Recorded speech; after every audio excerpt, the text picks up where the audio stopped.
السلام علیکم ورحمۃ اللہ وبرکاتہ۔ وعلیکم السلام ورحمۃ اللہ وبرکاتہ۔ کیا حال ہے سب کا؟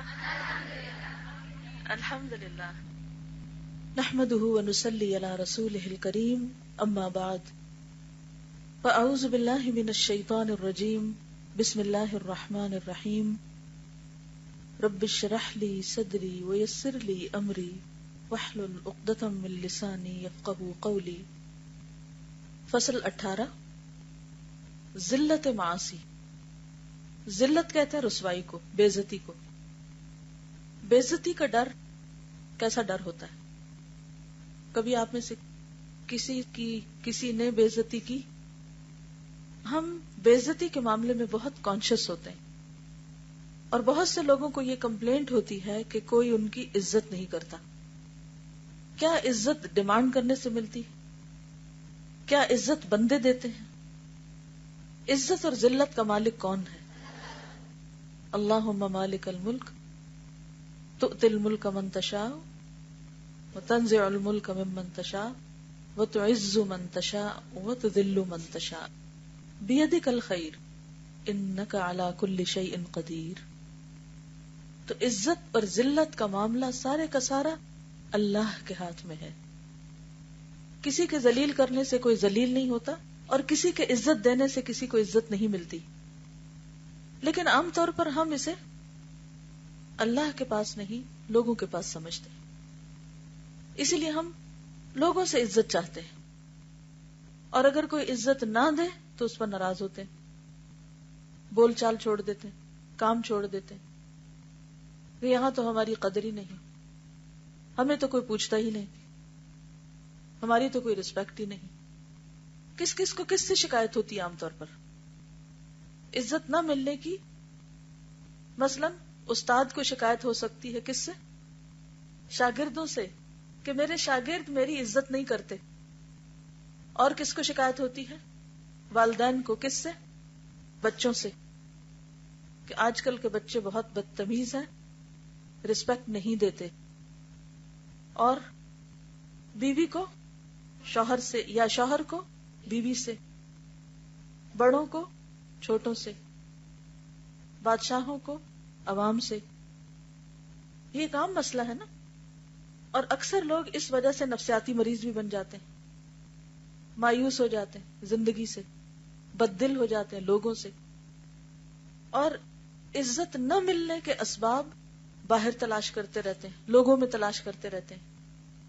لیکن حقیقت یہ ہے کہ اصل سبب بے عزتی کا انسان کے اپنے اندر ہے۔ انسان خود ذمہ دار ہے، لیکن ہم سمجھتے نہیں، جانتے نہیں، یا مانتے نہیں۔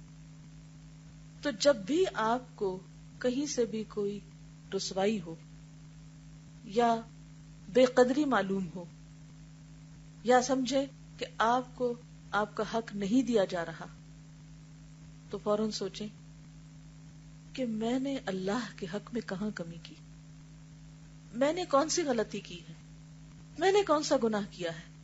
کیونکہ یہ ہو نہیں سکتا کہ میں اللہ رب العزت کو اپنی زندگی میں سب سے اہم ترین مقام دوں اور لوگ میرا مقام مجھے نہ دیں۔ یہ نہیں ہو سکتا۔ اگر آپ کو لوگوں سے عزت چاہیے تو کیا کریں؟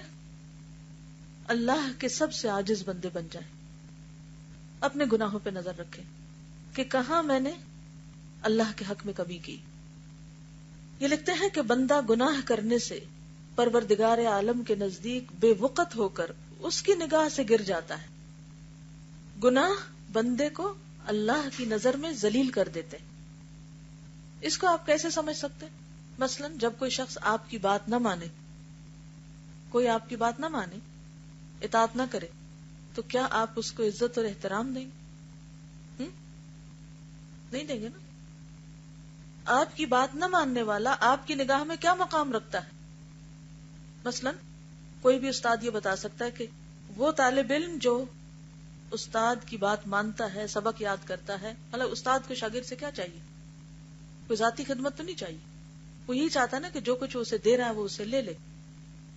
تو جب کوئی شاگرد وہ نہیں لیتا یا وہ نہیں کرتا جو آپ اس سے چاہتے ہیں، تو اس شاگرد کا آپ کی نگاہ میں مقام نہیں رہتا۔ اسی طرح ماں باپ، جب کوئی بچہ بات نہیں مانتا تو قدرتی طور پر اس کی نافرمانی اور سرکشی ماں باپ کے دل میں برے احساسات پیدا کرتی. اس کے مقابلے میں خود بخود ماں باپ کا دل اس بچے کی طرف زیادہ مائل ہونا شروع ہو جاتا ہے جو بات مانتا ہے، اطاعت گزار ہوتا ہے. جتنے کام وہ کرتا ہے اتنی دعائیں لیتا جاتا ہے. تو اسی طرح جو بندہ اللہ کی نافرمانی کرتا ہے، گناہ کرتا ہے، وہ اللہ کی نگاہ میں بے وقت ہو جاتا ہے. حضرت حسن بصری فرماتے ہیں کہ جو لوگ اللہ تعالیٰ کے نزدیک باعزت ہوتے ہیں، اللہ تعالیٰ انہیں گناہوں سے بچا لیتا ہے. مثال جیسے یوسف علیہ السلام کو اللہ سبحانہ وتعالیٰ نے اس عورت کے فتنے سے بچا لیا، محفوظ کر لیا. اور جو اس کے نزدیک ذلیل ہوتا ہے تو دنیا میں کوئی بھی اس کی عزت نہیں کرتا. چنانچہ اللہ تعالیٰ کا ارشاد ہے وَمَن يُهِنِ اللَّهُ فَمَا لَهُ مِن مُكْرِمٍ، سورۃ الحج. جس کو اللہ ذلیل کرے اسے کوئی عزت دینے والا نہیں، اسے کوئی عزت دینے والا نہیں. لوگ اگرچہ ایسے افراد کی ان کے خوف اور ڈر کے مارے اور ان کے شر سے بچنے کے لیے بظاہر عزت کرتے ہیں، یعنی کچھ نہیں کہتے کیونکہ وہ ان کے مقابلے میں کمزور ہوتے ہیں، لیکن واقعہ یہ ہے کہ ان کے دلوں میں وہ انتہائی ذلیل اور حقیر ہوا کرتے ہیں. دل سے کوئی ان کی قدر نہیں کرتا.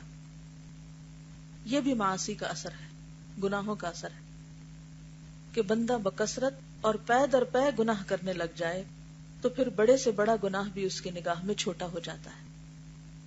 اور یہی اس کی ہلاکت کی علامت ہے، کیونکہ بندے کی نگاہ میں گناہ چھوٹا ہو اللہ کے نزدیک بہت بڑا بن جاتا ہے. حضرت ابن مسعود سے مروی ہے کہ آن حضرت صلی اللہ علیہ وسلم نے ارشاد فرمایا ان المؤمن یرا ذنوبہ کأنہا فی اصل جبل یخاف ان یقع علیہ وان الفاجر یرا ذنوبہ کذباب وقع علی انفہ فقال بہ ہکذا فطار. صحیح بخاری. صاحب ایمان گناہوں کو پہاڑ سمجھتا ہے. جس کے اندر ایمان ہوتا ہے وہ گناہ کو بہت بڑا سمجھتا ہے اور ڈرتا ہے کہ کہیں یہ پہاڑ اس کے سر پہ نہ آ گرے. اور فاجر آدمی یعنی گناہگار آدمی اپنے گناہ کو ایسا سمجھتا ہے گویا ناک پر مکھی بیٹھی ہے، ہاتھ اٹھایا اور مکھی اڑ گئی. اس کی نگاہ میں بڑے سے بڑا گناہ حقیر ہوتا ہے، معمولی ہوتا ہے، بلکہ بعض اوقات وہ اس کو سمجھتا نہیں. اب دیکھیں ناک پہ اگر کسی کے مکھی بیٹھی ہو تو کتنا بوجھ ہوتا ہے. بوجھ ہوتا ہے کہ کوئی چیز آگے بیٹھ گئی ہے؟ نہیں، کچھ بھی نہیں، ہلکا پن محسوس ہوتا ہے. تو بالکل اسی طرح جو شخص گناہوں کا عادی ہو جائے تو بعض اوقات وہ گناہ کر کر کے، مثلا کسی کو چوری کی عادت پڑ گئی، اب اگر پہلی دفعہ کوئی چیز چرائے تو اس کا کیا حال ہوتا ہے؟ اس کے اندر ایک لرزہ ہوتا ہے، خوف ہوتا ہے. لیکن دوسری دفعہ اس نے پھر چوری کر لی، پھر چوری کر، پھر اس کا ہاتھ اتنا ماہر ہو جاتا ہے کہ اس کو چوری میں لذت آنے لگتی. یعنی ایک وقت آتا ہے کہ انسان کو گناہ کے اندر لذت آنے لگتی. جس کے اندر ایمان ہو اس کا ایمان اسے گناہ پہ راضی نہیں ہونے دیتا، گناہ میں مزہ نہیں آنے دیتا. گناہوں کا مزہ صرف اس کو آتا ہے کہ جس کے اندر ایمان نہیں ہوتا. تو جس درجہ ایمان مضبوط ہوگا اسی درجے گناہوں کا بوجھ محسوس ہوگا، اور جتنا ایمان کم ہوگا اتنا گناہوں کا بوجھ ہلکا ہوگا، حتیٰ کہ مکھی کی طرح یا اس سے بھی کم. جی فصل مکمل ہوئی. اپنا جائزہ لیجئے کہ آج صبح سے اب تک کسی سے ڈانٹ تو نہیں پڑی، کل کے دن میں، اس سے پہلے. اپنے دل کو ٹٹولیے کہ کہیں کوئی ایسا غم تو نہیں بھرا ہوا، کوئی غصہ تو نہیں کسی شخص کے خلاف کہ اس نے میری بے عزتی کر دی، اس نے میرے سے اچھا سلوک نہیں کیا. ٹٹولیے اپنے آپ کو، پھر وجہ معلوم کیجئے. ہو سکتا ہے کہ آپ کو وجہ کیا نظر آتی ہے کہ دوسرا شخص بڑا ظالم ہے، بہت ہی مین ہے، بہت برا ہے. لیکن سوچئے کہ اس برے شخص کو اللہ نے آپ پر کیوں مسلط کیا، آپ پر کیوں طاقت دی، آپ پر کیوں قوت دی کہ وہ آپ کے ساتھ ایسا کرے. اس کے دل میں آپ کی ہیبت کیوں نہیں تھی، اس کے دل میں آپ کا روب کیوں نہیں تھا، آپ اس کے سامنے اتنے بے وقت اور ہلکے کیوں ہوئے. کیا میری بات سمجھ آ رہی؟ مجھ سے ایسا کون سا گناہ ہوا کہ جس کی وجہ سے میری قدر اس کے دل سے نکل گئی؟ ایک ہوتا ہے کسی پر جسمانی طور پر غالب آ جانا، جیسے دو لوگ اگر کشتی کر رہے ہوں، لڑائی کر رہے ہوں، تو بعض اوقات ایک دوسرے پر غالب آ جاتا ہے، اور بعض اوقات جسمانی طور پر تو کسی سے ہماری جنگ و جدل نہیں ہوتی، لیکن دوسرا شخص مثلا کلام میں غالب آ گیا یا کسی اور طریقے سے ہم پہ غالب آ گیا اور ہمیں اس نے مغلوب کر دیا۔ قرآن مجید میں کوئی ایسی آیت ہے کہ جس سے یہ پتا چلے کہ تم ہی غالب رہو گے اگر تم مومن ہوئے؟ جی آپ فرمائیے۔ آل عمران، ان ینصرکم اللہ فلا غالب لکم، اور ولا تہنوا ولا تحزنوا وانتم الاعلون ان کنتم مؤمنین، تم ہی اعلیٰ رہو گے، تم ہی بلند رہو گے اگر تم مومن ہوئے۔ صحابہ کرام کے اندر کیا رجحان پایا جاتا تھا کہ جب کسی غزوے میں، کسی جنگ میں ان کو کامیابی نہیں ہوتی تھی تو وہ کیا کرتے تھے؟ کیا طریقہ اختیار کرتے تھے؟ دیکھتے تھے کہ ہم سے کوئی سنت تو نہیں چھٹ رہی، کہیں کوئی غلطی تو نہیں ہو رہی، کوئی کوتاہی تو نہیں ہو رہی، سب مل کے سر جوڑ کے سوچتے، اور پھر اس کے بعد انہیں سمجھ آ جاتا کہ ہاں یہ بات ہے، اور پھر اجتماعی طور پر وہ اس پر عمل کرنے لگتے۔ لیکن ہم میں سے کتنے لوگ یہ ماننے کو تیار ہوں کہ ہم غلط ہیں، ہماری غلطی ہو سکتی ہے، ہمارے اندر کوئی کوتاہی ہو سکتی ہے؟ دراصل دنیا میں اس قسم کی آزمائشوں کا سامنے آنا اللہ تعالیٰ کی طرف سے یہ بھی ایک رحمت ہے کہ ہمیں دنیا میں توبہ کا موقع مل جاتا ہے۔ اللہ تعالیٰ ہمارا ذہن کھول دیتا، آنکھیں کھول دیتا، اور اگر ایمان کی روشنی اندر ہو فوراً پتہ چلتا ہے غلطی کہاں ہے۔ انسان اپنی غلطیاں تلاش کرنے لگتا ہے۔ اگر اس کو یہ توفیق ہو جائے، اگر وہ یہ اعتراف کرنے لگے کہ غلطی میرے اندر ہے، ورنہ اس شخص کو موقع نہ ملتا کہ یہ میرے ساتھ ایسا سلوک کرے۔ چلیے اس کو دوسری طرح سمجھیے، مختلف لوگوں کے ساتھ معاملہ کرتے وقت کیا ایسا ہوتا ہے کہ کچھ لوگوں کو آپ آسانی سے دبا جاتے ہیں اور کچھ لوگوں کے ساتھ مشکل پیش آتی؟ ہوتا، فرق ہوتا ہے نا۔ پھر ہم کیسی باتیں کرتے ہیں، اس کی شخصیت ایسی ہے، اس کے اندر کوئی ایسی کوالٹی ہے، اور وہ بھی دنیاوی اس کی صفات اور کوالٹیز کو دیکھنے لگتے ہیں۔ بعض اوقات دنیاوی صفات بھی ایسی ہوتی ہیں، مثلا کسی شخص کے اندر علم کا وزن ہوتا ہے، علم کا روب ہوتا ہے، چاہے اس کے اندر دین نہیں بھی ہوتا، لیکن وہ عام طور پر علم میں مشغولیت کی وجہ سے گناہوں سے دور رہتا ہے، وہ انسانوں کے فائدے کے کام کر رہا ہے، پر اس کے اندر وہ ایک خاص ایمان نہیں بھی، لیکن عمومی طور پر اس کے اندر ایک انسانی شرافت اور ایک وہ بھی موجود ہے کہ وہ اپنے وقت کا صحیح استعمال کر رہا ہے، تو اس کی بھی ایک ہیبت ہوتی ہے پھر آپ کے اندر۔ اور آپ دیکھیں کہ اللہ سبحانہ وتعالی نے آدم کو جو فضیلت دی تھی فرشتوں پر، حالانکہ فرشتے عبادت گزار زیادہ تھے، وہ کبھی گناہ نہیں کرتے، لیکن فوقیت کس بنا پر ملی تھی؟ علم کی بنا پر۔ تو علم ایک ایسی چیز ہے کہ جس کے اندر مشغولیت اور جس کی طلب اور جس کے ساتھ امانت داری اور جس کے ساتھ سنجیدگی انسان کے اندر ایک روب اور ایک وزن پیدا کر دیتی، چاہے وہ دین کا ہو یا دنیا کا ہو۔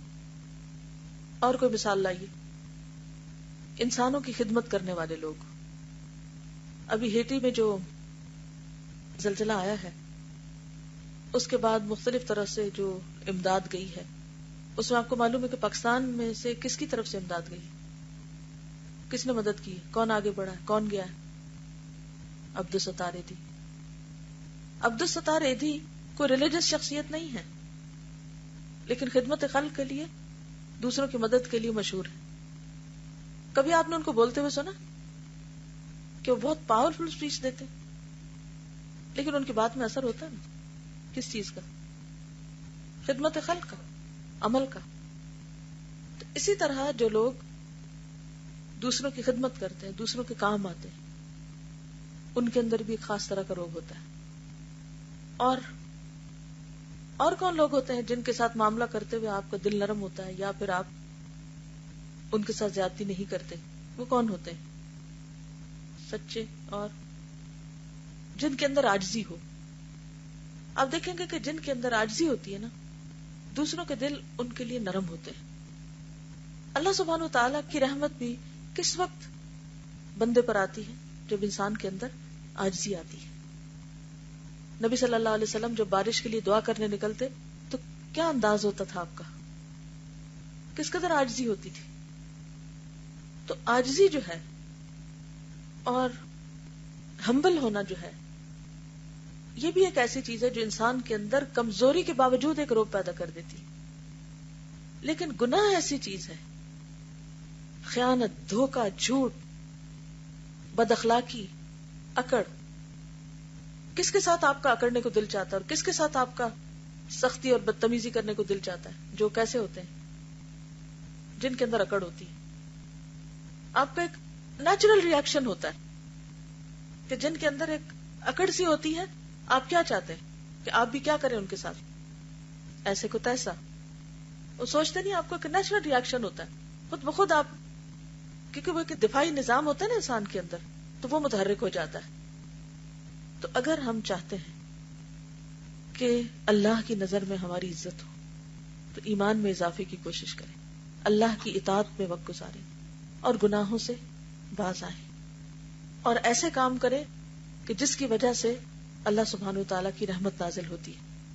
خواہ وہ وقل رب زدنی علما، یا وہ خدمت خلق، اور خدمت خلق میں خاص طور پر جسمانی خدمت کے علاوہ مال خرچ کرنا دوسروں پر، یہ بھی دلوں کو مسخر کرتا ہے.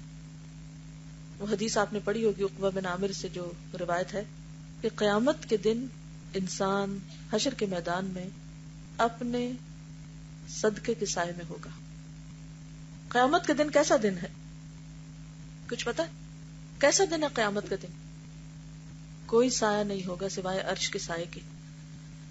دھوپ کتنی ہوگی؟ سورج کہاں ہوگا؟ سوا نیزے پر، بہت قریب. اب اس دھوپ کے قریب ہونے کی وجہ سے، سورج کے قریب ہونے کی وجہ سے ہر شخص ایک تو پسینے میں لتھڑا ہوا ہوگا، دوسرے یہ کہ پیاس کے مارے برا حال ہوگا، لوگوں کی گردنیں مڑ رہی ہوگی پیاس کی شدت سے. لیکن جو شخص صدقہ کرتا ہے، دوسروں کے ساتھ خیر و بھلائی کرتا ہے، اس کے اوپر ایک سایہ ہوگا. اب آپ دیکھیے کہ ہم اپنا اپنا جائزہ لیں کہ ہم کیا کرتے ہیں. کیا روزانہ صدقہ کرتے ہیں؟ چاہے وہ چھوٹی سی چیز ہی کیوں نہ ہو.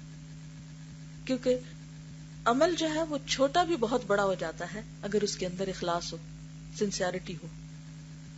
یعنی اللہ تعالیٰ کو بندے کا کوئی بہت بڑا عمل نہیں متاثر کرتا، بڑا بھی اچھا ہے اگر اس کے اندر سنسیئرٹی ہے، اخلاص ہے، اور چھوٹا بھی اگر اس کے اندر اخلاص ہے.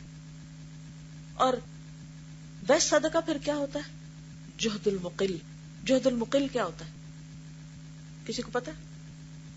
مقل ہوتا ہے جس کے پاس تھوڑا ہو لیکن وہ مشقت کر رہا، یعنی ہے نہیں زیادہ، ہے ہی تھوڑا، اور جو کچھ کماتا ہے بڑی محنت کر کے کماتا ہے، اور تھوڑا سا بھی حاصل کرنے کے لیے اس کو بڑے پاپڑ بیلنے پڑتے ہیں، تو اس میں سے پھر وہ کسی اور کو دیتا ہے.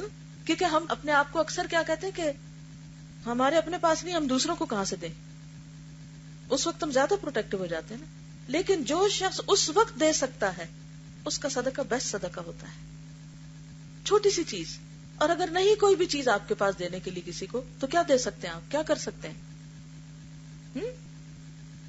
جی ہاں، اور کچھ بھی نہیں. اگر بالکل ہی کچھ نہیں، دعا بھی نہیں دے سکتے، اسمائل بھی نہیں دے سکتے، بات بھی نہیں کر سکتے، تو کم از کم اپنے شر سے دوسروں کو محفوظ رکھیں. یہ بھی صدقہ ہے.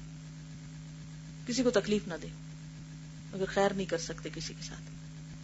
لیکن یہ یاد رکھیں جب کبھی دھوپ ستائے اور جب قیامت کے دن کا، حشر کے دن کا امیجن کریں اور آپ کو چھتری کی طلب ہو، جس کسی نے حج کیا ہو یا عمرہ کیا ہو، اور وہاں کا دن اگر آپ کو یاد آئے کہ کس طرح دل چاہتا ہے کہ کچھ نہ کچھ سر کے اوپر سایہ مل جائے، تو فوراً سوچیں کہ میں نے اپنا سایہ کس طرح اس کو تھک کرنا ہے، کیسے بڑھانا ہے.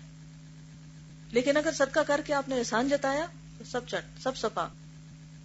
تو عزت کے معاملے میں کہ لوگ ہمارے ساتھ بدسلوکی کرتے ہیں، یہ شکوہ جب تک کرتے رہیں گے جب تک اپنے آپ کو ستاتے ہی رہیں گے، روتے ہی رہیں گے، غمگین ہی رہیں گے. اور غم اور حزن اور ہم سے تو اللہ کے رسول صلی اللہ علیہ وسلم نے پناہ مانگی ہے، پناہ مانگی ہے اس سے. کیوں؟